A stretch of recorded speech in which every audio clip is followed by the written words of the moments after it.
Hey guys, today we are going to be talking about some Harry Potter plot holes, and you will be surprised at some of these that have not gotten answers to them, that leave us questioning, what was J.K. Rowling thinking, and did she make some mistakes here with her stories? So let's go ahead and get into it.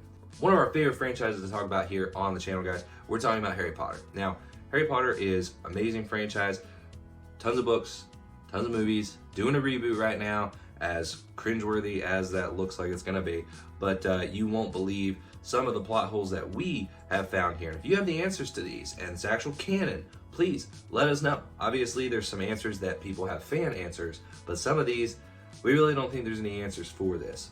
Now, if you're watching the movies, one of the things you're gonna have a question about is the female elves and goblins, okay? Now, we did see a female goblin in the Fantastic Beasts franchise.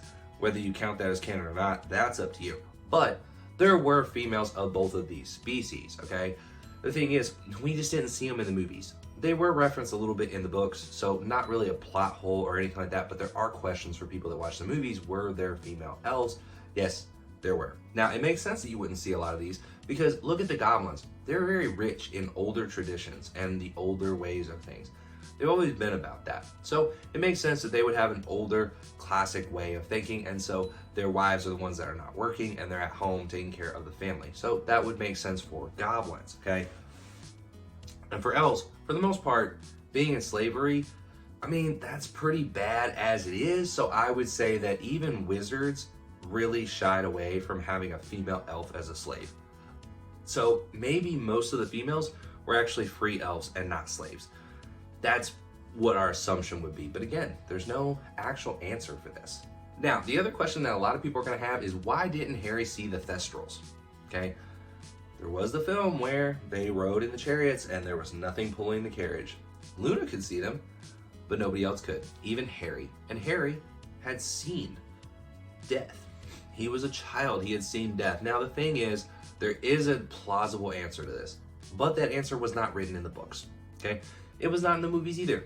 The answer is clearly, well, the answer is simply that you have to be able to comprehend the death. You have to be able to comprehend what you're seeing. And as an infant, Harry didn't really understand death as it was happening in front of him. Luna was at the age where she could see that. So she was able to understand death when it happened to her mother. That's why she could see the Thestrals. And Harry couldn't do it until after Cedric died. Another question that does have an answer to it, but many people don't think about it. And people have had this question. Why didn't Voldemort use Avada Kedavra to kill Professor Snape? It's simple, guys. He didn't want to kill Snape. Avada Kedavra is a curse that you have to have an intense hatred, an intense reason to kill, okay? You have to be fully invested in killing this person. And quite frankly, Voldemort respected Snape. You've been a good and faithful servant, Severus. Maybe even to the point of thinking he was like a friend, as far as a friend could go for Tom Riddle. But he did not want to kill Snape. He was a very good servant. He was a very good Death Eater in his eyes. He did not want to kill him. So he knew inside he couldn't get enough hatred inside to be able to cast the killing curse to kill Snape. Which actually is kind of sweet when you think about it in a dark way. Now the thing is, you also have flu powder and you have port keys. Well, the thing is, why in the world do you need these if you can just apparate anywhere? Well, the thing is that it's probably because if you're not at a certain age, you can't apparate. We didn't see the kids start apparating until a certain age, right? That's probably what we think that it is, but there's nothing to confirm this, okay? Now, if there is, let us know, but we didn't see anything when we were looking this up. I think that it does make a big issue there, like, why don't we take, the old horse and wagon everywhere anymore? Because we have automobiles. If you have a better way, like apparating, why would you do flu powder anymore? Why would you use port keys anymore? I don't know. But it also doesn't make sense because the beginning of the Goblet of Fire, when they're sitting there using the port key, it's a port key. Couldn't Mr. Weasley and Cedric Diggory's dad apparate with all the kids? Would that make sense? Yeah, it probably would. So, again, it's kind of a plot hole, but more of a question, right? Maybe some people prefer to travel other ways. but the apparating definitely is the most convenient and easiest way. Now here's something, guys, and this has bothered me for a long time, even when I first watched the movie. Harry, when he's in the Great Hall in the first film, his scar starts to burn when he's looking at Professor Snape, actually Quirrell, and his head starts to burn. Well, why is that? Because he's looking at Voldemort, right? And so that's what's impacting it. Well, why didn't it happen when he saw Professor Quirrell earlier in the film? He saw him. There was no pain. There was no nothing. So this is an inconsistency. Completely an inconsistency in our opinion. Now, some people will say, oh, well, Quirrell's head was turned. So, Voldemort's head was like facing Harry. Well, sure, but that just doesn't seem very plausible. I just don't think that's a really good answer. I think this is something that was overlooked when writing it. Now, time turners. Huge plot point with time turners. Obviously, there's plot points everywhere where you're making issues with time turners. Great Scott! If you have access to time turners, why is there any problems going on? Okay, seriously. Voldemort never used a time turner. I don't understand why. He could have made sure that, if anything ever happened to him, just use a time turner, fix it all. Give it to Bellatrix. Something happens to him, she can go back in time, save him. I mean, it doesn't make sense. And it's really inconsistent because, one, again, I think Dumbledore, if you haven't seen our video about Dumbledore and why he was a horrible headmaster, go check that out. But, guys, Dumbledore was being prejudiced. He gave a mudblood, Hermione, okay, pardon my French, he gave her a time turner so she could do extra classes. Did he give that to other witches and wizards? No. Was he trying to help her because she wasn't pure muggle born? Isn't that prejudice? Isn't that favoritism? Well, Dumbledore, I don't think that's very fair. But look at the time turner. He sits there and gives a time turner to them so they can save Buckbeak. Oh, let's save him. Oh yeah, absolutely. He's so important to the films. Let's save him. He's important to the story. Yeah. But let's not worry about saving Lily and James Potter. Let's not use a time turner then to go back and save them. Oh, no. That would be too much. Really, guys? Come on. The time turner was thought about writing the third book. Clearly, she didn't think about the ramifications of how people could have used them in the past. The Longbottoms, maybe they could have been saved from the fate that they had. With a time turner. Probably. Who knows? I don't know, guys. That's a very frustrating one for us. And Dumbledore specifically says, oh, Harry, I trust that you know that someone cannot be saved from magic, blah, blah, blah. No spell can reawaken the dead, Harry. Oh, but by the way, we're going to use the time turner to save Buckbeak. Okay. But not your parents, because they're not important. Okay, guys, the other thing here is, why did the professors allow Ron Weasley to use a broken wand? Why? That's like if somebody walks into an archery range and the bow shoots backward. All right? Every person that works in that range is going to say, you cannot fire that in here. If you go into a gun range and the gun is broken or the barrel's twisted or whatever, they're not going to let you fire the weapon. Why would they let him use a broken wand? This makes no sense. What are you doing? He's using a broken wand. It's not viable anymore.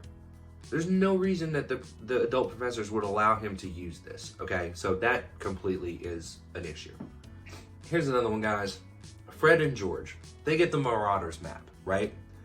Did anybody ever start to think, how did they know what spell to use to get into the map? I solemnly swear that I am up to no good. How do they know what spell to use to close the map? Filch didn't know it. How would he know it? Why would he know it? Really? I solemnly swear I'm up to no good. How would they know that? It's just a blank piece of parchment. There's no answer to this. Obviously, there could be one. Maybe Lupin told them one day, or maybe Sirius Black wrote a letter to them one day when they were still in school or whatever, but he was in Azkaban, so he couldn't have done that. So I don't know.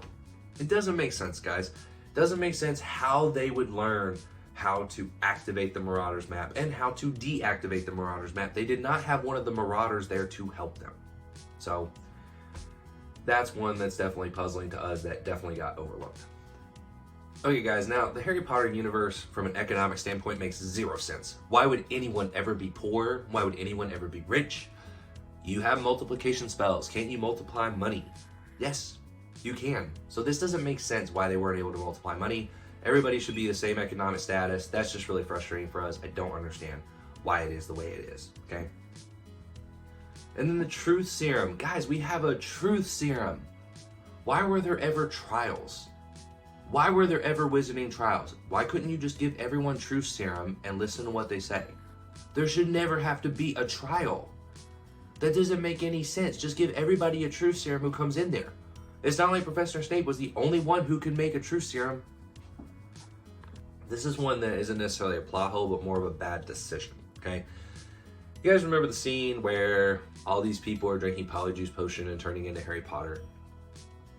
The question we have is, why turn everybody into the one person that all the Death Eaters and Voldemort are targeting?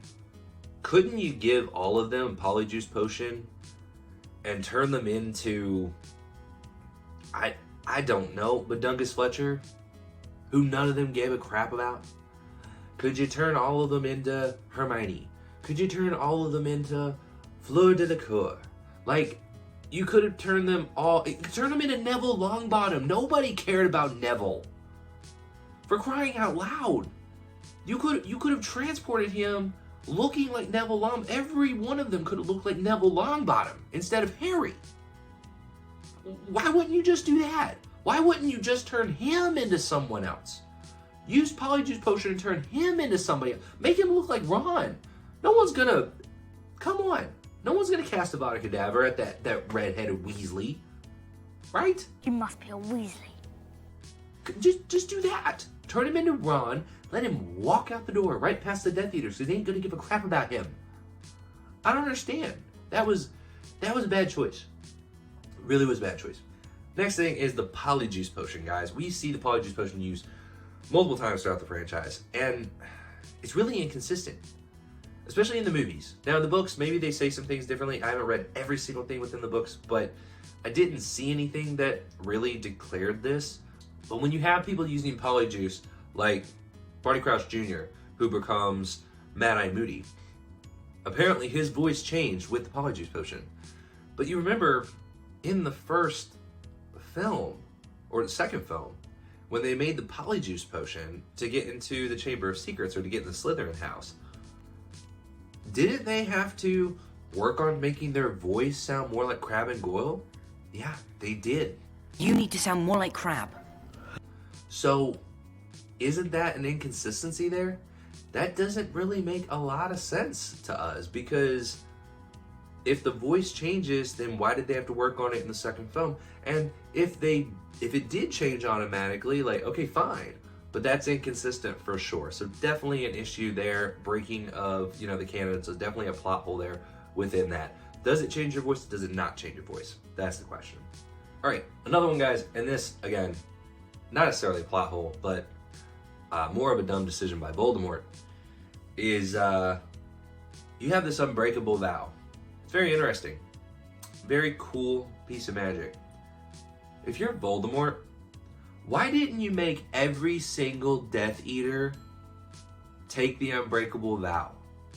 Why didn't you make every single one of them swear allegiance to you with the Unbreakable Vow? And literally, you would never have to worry about being backstabbed. You would never have to worry about any Death Eater doing anything to you. Seriously? He wanted to show trust to those people? No, he didn't give a crap about anyone. Okay? He didn't give a crap to his baby mama Bellatrix. Okay? He really didn't give a crap about her either. Not really. So, I don't know. That's frustrating to me. Just a bad choice. Like, why wouldn't he do that? You could have. Doesn't make any sense if he didn't, right? All right, guys. Now, the last thing here. And this is the one that is gonna, I think, make you guys think a little bit too. Harry's down in the Chamber of Secrets. And Harry is in a fight with a creature we all know very well. The Basilisk. Now, when Harry's fighting the Basilisk, he sits there and shoves a sword up through its head. Oh, spoiler alert if you haven't watched it. But I'm pretty sure everybody watching this video has watched it. So he shoves this sword up through the basilisk. Well, when he does this, there is a fang of the basilisk that impales into Harry, right? The basilisk has venom, right? And it's going through Harry and whatever, right? So Harry comes down, or Harry's lying there, right? With the venom taking effect on him. Fawkes comes down and, cries tears, heals him magically. Really cool piece of magic. Love that scene, by the way. I think it's great. But the thing that bothers us is the basilisk fang was stabbed into the diary and destroyed the Horcrux. It was also used to destroy the diadem of Rowena Ravenclaw. So why in the heck did the basilisk fang that went into Harry not destroy the Horcrux in him? It makes no sense. It should have killed the Horcrux in Harry right then and there. It's not about the venom, because the venom has to take time to take control and all that stuff. Does the venom of a basilisk affect an inanimate object like a diadem and a book? No, it's not. It's not the toxic effects of the venom. It is the venom and the fang itself that destroys the Horcrux. Why is it that it didn't destroy Harry's Horcrux? You can sit and say, oh, well, Fawkes healed him, blah, blah, blah, but that still doesn't make sense. It should have instantly destroyed the Horcrux, just like it did with the other two that it used it on. I mean, really? Come on. I don't know. That's the thing to me that's frustrating. That's the thing that really makes me irritated about that one when it comes to the Horcruxes. That fang going into him should have KO'd that Horcrux in him. So anyway, guys, that was the last one for this video. What did you guys think? Is there any interesting thoughts, any plot holes that you saw here that you didn't think about before? Is there any that we said there wasn't an answer for that you do have one? Can you send us the literature of Harry Potter? Can you send us the quotes from J.K. Rowling that gives us that answer? That would be great. We would appreciate it here on the channel. But any of them that really stuck out to you guys, and is there any of these that when you watch the movies moving forward or read the books, is it gonna really bother you moving forward now that it was wrong? If so, you're welcome, because we appreciate adding to your guys' experience of Harry Potter. So thank you guys so much for tuning in. If you did like this video, hit that like button, subscribe to the channel, and hit that notification bell to be notified when we are uploading and posting our videos. If you want to go see the Wizarding World of Harry Potter, reach out to us. We are free travel agent services specializing in Disney and Universal, as well as many other things. So reach out to us and we can help you book your next set of magical memories. Christ is King, and we'll talk to you guys on the next video. You will not believe some of these. Oh, no, that's not it. Maybe there's not.